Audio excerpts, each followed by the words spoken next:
जय गुरुदेव। एक बार की बात है, उत्तराखंड की तरफ दो प्राणी हंस हंसनी रहा करते थे। एक दिन उन दोनों ने आपस में बात की कि हिंदुस्तान को आज़ाद हुए कई वर्ष बीत चुके हैं। अब वो पहले वाला हिंदुस्तान न रहा होगा। अब देश सोने की चिड़िया बन चुका होगा। लोग तन मन धन से सब प्रकार से सुखी होंगे। चोरी चमारी लूट पाट निंदा लड़ाई झगड़े का नामो निशान मिट गया होगा। धरती सोना उगलती होगी। इस तरह की कई अभिलाषा उन्हें हुई कि हिंदुस्तान की तरफ चलें और वहाँ के लोगों से मिलें। तो ज्यों ही सवेरा हुआ तो दोनों प्राणी लंबी यात्रा के लिए निकल पड़े। उड़ते उड़ते जब शाम हो गई तो किसी वृक्ष पर गांव में विश्राम कर लिया और फिर दूसरे दिन फिर अपनी यात्रा के लिए प्रस्थान कर देते। इस तरह से भ्रमण करते करते उड़ते उड़ते उन्हें कई माह बीत गए। तो वे पहुंचे बंगाल की खाड़ी तक पहुंच गए और फिर दक्षिण भारत की ओर से होते हुए राजस्थान जा पहुंचे। तो एक दिन राजस्थानी इलाके में भ्रमण करते करते वे बहुत थक गए थे। खाने को भी कुछ नहीं मिला था। शाम हो गई तो सामने एक जंगल था। उस जंगल में एक भी पेड़ ऐसा नहीं था जिसमें पत्तियां लगी हों। बिल्कुल सुनसान। तो हंस हंसनी से बोला कि आओ आज रात को यहीं रुका जाए, यहीं विश्राम किया जाए। तो हंसनी ने अपनी स्वीकृति दे दी क्योंकि रात बहुत हो चुकी थी। दोनों प्राणी एक पेड़ की डाली पर बैठ गए और सोचने लगे कि आज यहाँ आकर फंस गए। एक पक्षी भी दिखाई नहीं पड़ रहा है और न ही कोई जानवर दिखाई पड़ता है और भूख भी लगी थी। क्या करते? पत्तियां तक पेड़ों में नहीं थी और न ही किसी पेड़ पर कोई फल फूल। तो इतने में सामने के वृक्ष पर एक उल्लू बैठा हुआ दिखाई पड़ा। तो उस उल्लू को देखकर हंसनी बोली कि इस जंगल को इस उल्लू ने वीरान कर रखा है। तो उल्लू को हंसनी की बात सुनकर बड़ा ही बुरा लगा।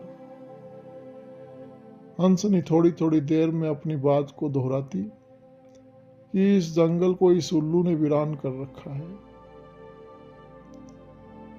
उल्लू को बड़ा ही बुरा लगा। तो उसने सोचा कि तुम्हें सुबह बताएंगे। उस समय वो चुप रहा। दूसरे दिन सवेरा होते ही हंस हंसनी उड़ चले। अभी सवेरे का अंधेरा ही था। उन्हें जाता हुआ देखकर उल्लू भी उनके पीछे पीछे उड़ चला और बोला कि ओ हंस मेरी बात को सुनते जाना। तो आवाज को सुनकर दोनों रुक गए और पूछे कि बोलो क्या बात है। तो उल्लू बोला कि यह हंसनी मेरी है। तो हंस ने कहा कि हमारी तुम्हारी शक्ल में कितना अंतर है। हम पहाड़ के रहने वाले यहाँ भ्रमण करने आए थे और अब अपने देश को जा रहे हैं। यह हंसनी मेरी पत्नी है। तो उल्लू ने जवाब दिया कि यह सब मैं नहीं जानता। यह हंसनी मेरी है और अब मेरे साथ रहेगी। उल्लू तो लड़ने को तैयार हो गया। उनकी आवाज को सुनकर जंगल के बाकी पशु पक्षी इकट्ठे हो गए। तो उनकी बात सुनी तो बात को सुलझाने के लिए सबने सुझाव दिया कि पंचायत करा लिया जाए। तो सबने पूछा कि क्या पंचों की राय आप दोनों को मान्य होगी। तो उल्लू और हंस दोनों बोले कि पंच जो भी निर्णय करेंगे वो सर्वमान्य होगा, हमें बिल्कुल मान्य है। तो पंचों ने उनकी बात सुनी और अलग जाकर अपनी सभा की। तो एक पंच बोला कि भाई उल्लू तो अपने देश का है और हंस दूसरे देश का है। यदि कोई काम पड़ता है तो उल्लू ही हम लोगों के काम आएगा।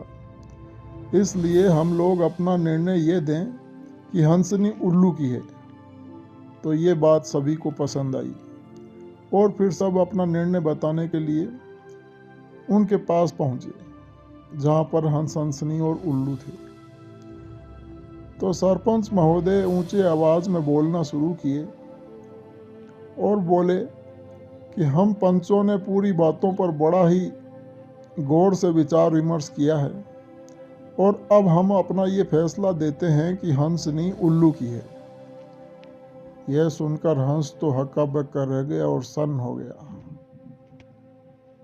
कि वाह रे हिंदुस्तान, कैसी कैसी कल्पना हम लोगों ने की थी, क्या क्या हमने सोचा था। लेकिन अब वचन हार चुके हैं। तो हंसनी को छोड़कर फिर हंस अकेला उड़ चला, बड़े ही दुखी मन से। तो हंस जब उड़ने लगा तो पीछे से उल्लू भी उड़ने लगा उसके पीछे और बोला कि ए हंस, जरा सुन। तो हंस रुका और बोला कि अब क्या चाहते हो तुम। तो उल्लू ने जवाब दिया कि मैं ये जानता हूँ कि हंसनी हमारे देश की नहीं है और वह तुम्हारी है, किंतु कल रात में कई बार ये सुनकर कि जंगल को मैंने वीरान किया है, जंगल को मैंने वीरान किया है, मुझे क्रोध आ गया, तब मैंने ऐसा किया। हंसनी तुम्हारी है, उसे तुम ले जाओ।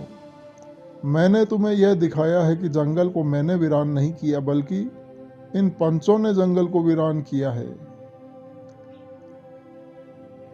यह कहानी परम पूज्य स्वामी जी महाराज ने सत्संग में सुनाई। जय गुरुदेव।